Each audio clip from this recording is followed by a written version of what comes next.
ជំរាបសួរលោកគ្រូអ្នកគ្រូនិងបងប្អូនសិស្សសានុសិស្សទាំងអស់គ្នាថ្ងៃនេះខ្ញុំមកសូត្រកំណាព្យច្បាប់ប្រុសបទប្រុសមកគិតរៀនបទរៀនបានចាស់កុំច្រ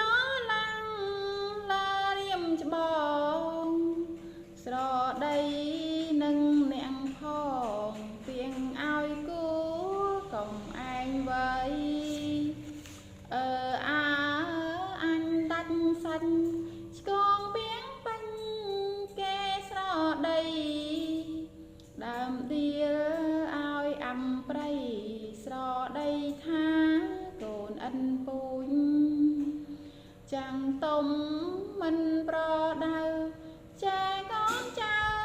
តើវាខូចគេថាកូនអិនពូញមិនដឹងច្បាប់នឹងចាំងទុំគេដៀលដល់ម៉ែឪគេអាសើស្អុយរហុំគេស្ដីដើមជាវជុំដំនាលនំមកដល់ចាំងកុំកាញកុំស្លូតពេងកុំចាំឯងរៀនរហាំងកុំខ្លាញកុំហ៊ានណាំងឲ្យរំពឹងរំបីគ្រប់ទួងដេកឲ្យរហាំងយ៉ាងមុនចាំងដោះឡើងលុបមុខមាន់មើលឲ្យគ្រប់ទ្របរបងសំដេកវិញមៀងប្រាំងស្រូវអង្គតុងឲ្យល្អ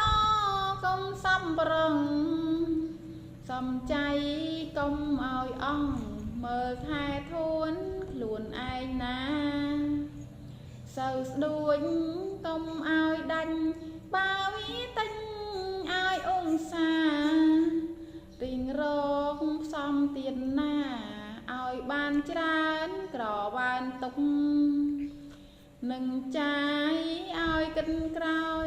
តួនឹងឲ្យមើលមុខកុំកិនសុំក្រឡុកទោះនឹងទុកឲ្យចំណាំរដៅធ្វើចំការឲ្យអង្សាគ្រឿងទ្របដាំ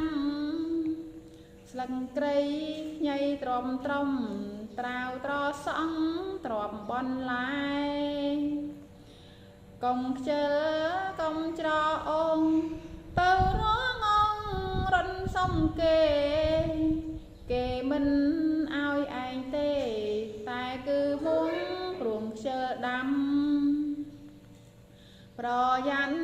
ប្រយោជន៍យូរទួងលងដល់មើលថែធួនទួងទ្របរបស់ខ្លួនឲ្យសួរកូនសួរប្រពន្ធចាសសូមអរគុណជួបគ្នានៅវគ្គក្រោយទៀតសូមជួយ Subscribe Channel របស់អ្នកគ្រូផងណាអរគុណច្រើន